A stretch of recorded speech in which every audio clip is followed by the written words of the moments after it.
Hi guys and girls, and welcome to another video. And today, basically, want to talk about my opinions and views on the future of Doctor Who and where it's going to be going. Obviously, Jodie has now finished her final scenes and finished up filming with Mandip. Although, interestingly, nothing was said about John Bishop, so I find that slightly interesting. Obviously, Jodie's era as a whole has been interesting. There's been lots and ups and downs and things that people have been happy with, things that people haven't been. I've certainly been a bit on the fence with it at times. That comes down to some of the ideas and some of the ways the show has gone. And as I've said in a previous video, there was a lot of feeling for me with a lot of rushing that was involved, and I think that they'd kind of made the mistake of having 3 companions with the Doctor, and a lot of the stories being 45 minutes or 50 minutes, because it just, a lot of them felt like they'd got to 10 minutes before the show was going to finish, and they had to suddenly wrap up and get to the end of what they were trying to do with those stories. And so I felt a lot of it got lost. There was a lot of building up of things and them trying to focus on different parts, but there was too much to try and cram into one 50-minute episode. Now obviously, with regards to it coming out in a few weeks' time, obviously we've only got 6 episodes, and obviously that's partly down to COVID, which has obviously had a massive impact on filming being able to go ahead. And we've obviously then got the 3 specials for next year, which I don't know when they'll go ahead with those. I don't know whether they'll sort of have one, at the start of the year, one in the middle, and one near the end, or how they're going to go about that. I'm not sure. And then obviously with the announcement that Russell T Davies is coming back, there's a glimmer of hope there for me, with regards to where the show's going to go. I think that with regards to Chibnall, I've always said that I've never been a fan of his writing, and unfortunately for me, I think that Jodie was massively let down with regards to the potential her Doctor probably could have had. And the story writing was the thing that let it down the most, in my opinion. And don't get me wrong, I'm not saying it was all bad, but I think there were just some parts of it which just, for me, didn't ring true. And I know obviously each Doctor's supposed to have their own individuality and own personality, etc. But I mean, certainly one of the things that stood out for me was, certainly the scene where Graham's having the conversation with the Doctor, and about the cancer coming back, and her reaction is, I'm supposed to say something reassuring, and I'm now going to come and stand over here because I'm socially awkward. And to me, I kind of get that, but at the same time, that didn't feel like how the Doctor would react in any of his incarnations. The Doctor would, at that point, should be reassuring, and so to me it left a bit of a sour taste in my mouth after watching that. But again, there's plot points where, certainly, as I've said before, the Timeless Child and the Cybermen episode, I felt that needed to be 2 separate things. As it got to that point where they had this episode and they had the Cybermen, and it sounded really good, and I really loved the Cyberman design. And then it was a case of they'd kind of moved in the storyline of the Timeless Child in conjunction with it, and again it just felt a bit too crammed together. It felt too much of this atmosphere of, we've got this going on, hang on, we've also got this we need to finish, where are we going to put that? And that's kind of how, as I said, a lot of Jodie's era has felt to me. And there's not stories I would say, that's a memorable one. And the same with the monsters. There's not a memorable monster as such that I go, that's, obviously there's Tim Shah, but that's only because it was a recurring character. But I wouldn't say it's a recurring monster. I'd be like, oh yeah, I'd like to see that come back. There wasn't much imagination with it. And that's kind of something I felt was lacking. There was a lot of reliance on trying to fall back on what was originally there with the Russell T and Moffat era, or just having episodes that just didn't kind of sit right. So yeah, I mean, I'm kind of hoping that obviously this series is going to be a little bit more intriguing and interesting in what's going to happen with it, and actually there is some of those bits fixed. But obviously, with regards to Russell coming back, obviously my main concern behind it has been that there's a lot of alliance, and especially with the Jodie era, of Tennant's Doctor kind of being involved in things, and the Time Lord Victorious, and there's a lot of, it's kind of like Jodie's era has been on a bit of a crutch, and has been at that point where they can't rely on Jodie to keep show running, as sort of head of the ship, as if you like. There was a lot of reliance on Tennant's Doctor to kind of keep fans engaged and wanting to watch. And obviously Russell was part of David's era. Obviously that's a big part. And Russell is a fantastic writer. He's his ability to be able to adapt and to continue a storyline, and there be reasons for things. And the same as Moffat. Moffat did the same. Some of his were more subtle, some of his were more in your face, but there was continuity there. There was a lot of stuff that would move along throughout the series, which I liked. And Chibnall's tried to do that, but again, I just don't feel it sort of had the same impact. But my main concern is that obviously the show needs to continue. It needs to move on and not rely on past doctors or things like that to continue the show. And obviously there's a lot of comments I've seen online where people have been, bring back David Tennant because Russell T Davies is no, that's not how it needs to go. It needs to be that there's a continuation of the show. It carries on, and it's kind of a bit like a soft reboot, I suppose. A bit like how it was in 2005, but a little bit more subtle. You're not deleting everything that's happened over since 2005, but you're letting new fans jump on. You're letting people continue to enjoy the show if they've not necessarily enjoyed Jodie Whittaker's run. And I hope that that's the direction that it's going to take, and I think that Russell is fully capable of that.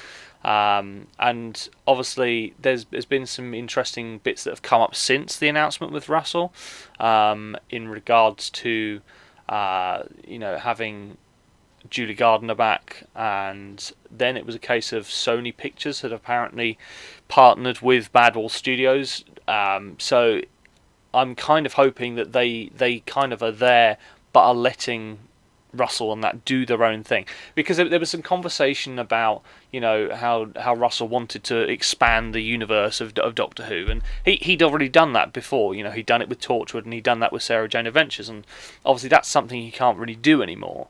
Obviously Liz Sladen passed away, and obviously with Torchwood, obviously the BBC aren't working with John Barrowman because of all the things that had gone on in the past.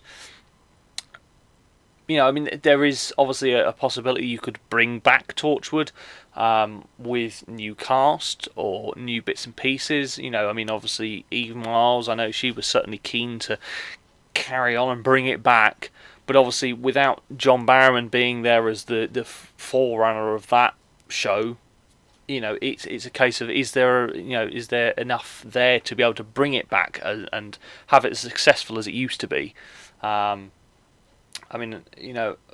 It's a case of, are Sony going to stick to it and go, right, okay, we're going to sort of just oversee what's going on and help you out where needed, or are they going to try and bring it into their kind of realm of what they do, and expand it in a way that they want to, rather than necessarily running with the canon. So I suppose that's my main concern on it. Certainly from an aspect of money, obviously that's always been a bit of a thing with the BBC and with Doctor Who and budgets and things like that. And obviously a lot of people have stopped paying their TV license. And so obviously that's possibly one of the reasons I think that maybe they've brought that in, and that was why they've partnered with Bad Wolf rather than it being just Russell being hired by the BBC to do it. Now, obviously, as I said, with the 60th, there is obviously a lot of outcry with people on wanting to bring back, David Tennant, Matt Smith. Some people have said that they want Eccleston to come back, and obviously Eccleston has done his work with Big Finish, and that was kind of a surprise to everyone, I think. But I don't know if he'd necessarily come back for the show properly like that.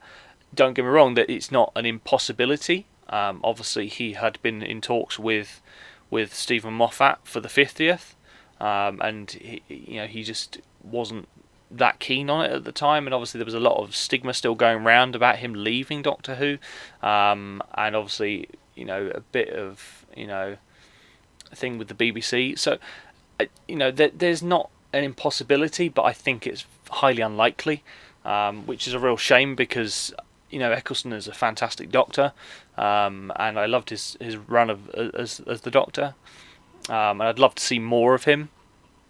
But obviously, you have to respect that.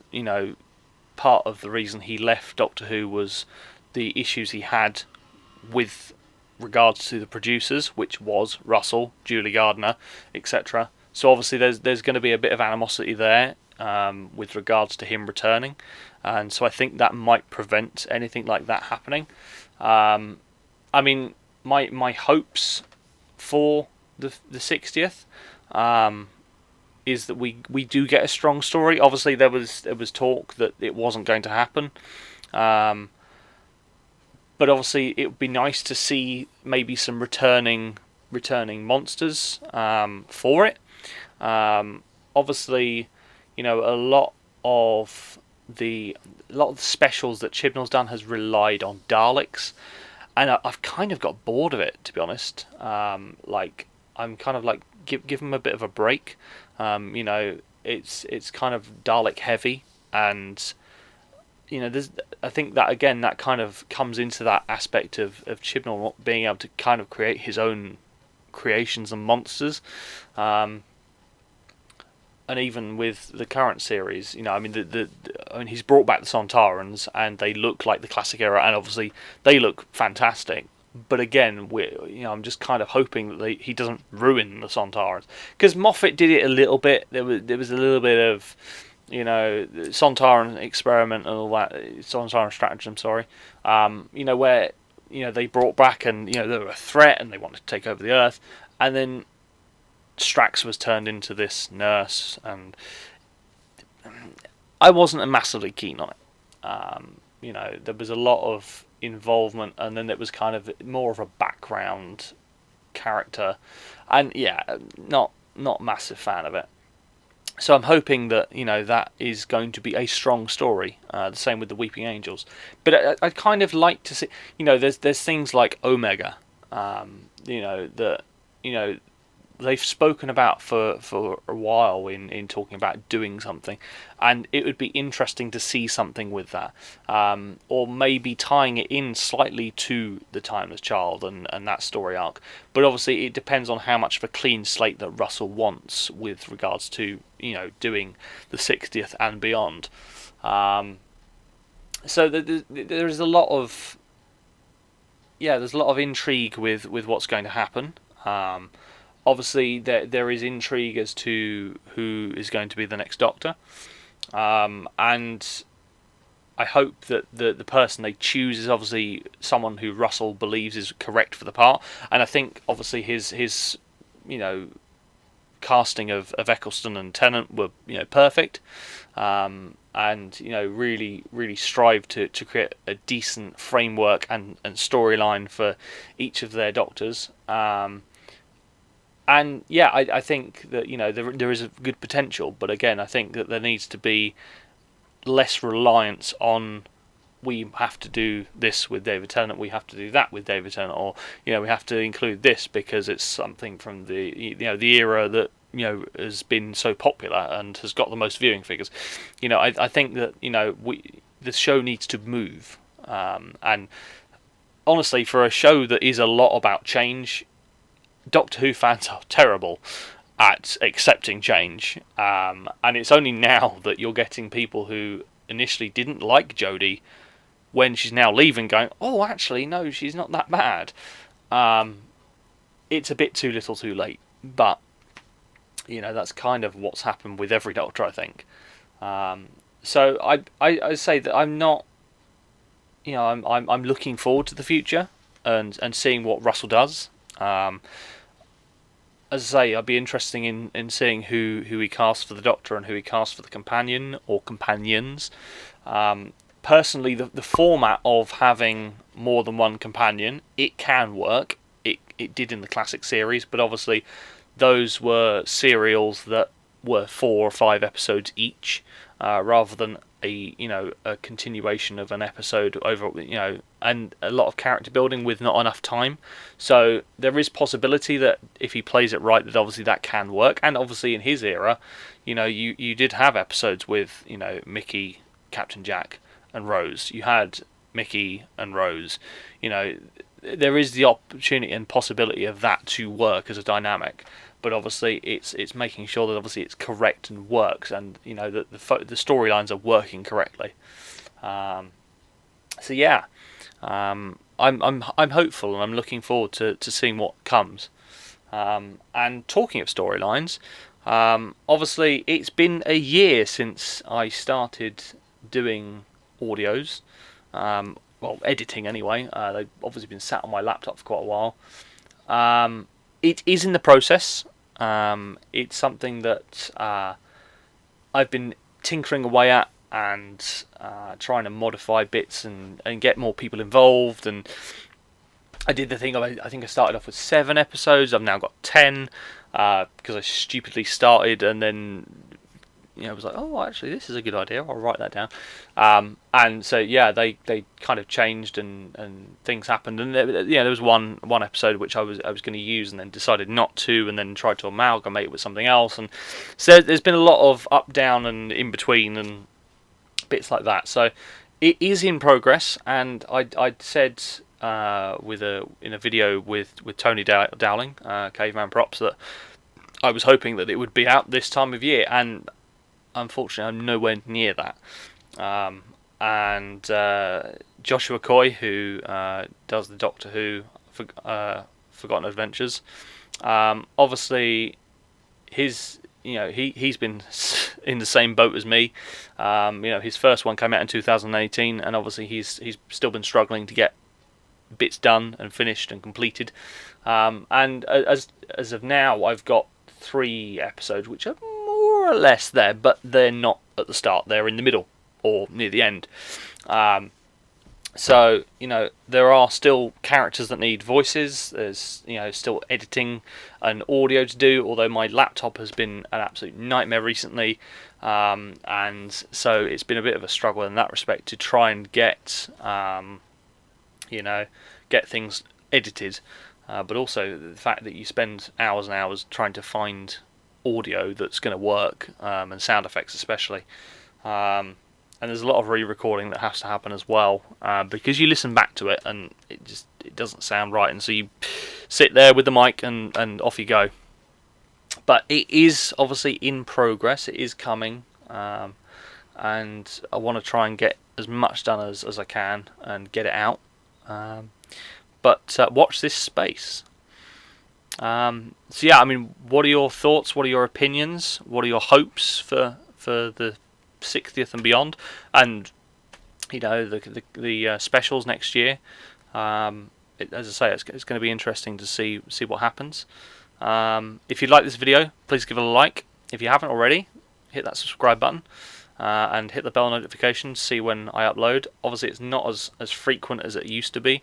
They're a little bit more sporadic these days, but yeah, hope you've enjoyed this one, and I'll see you in the next one, guys.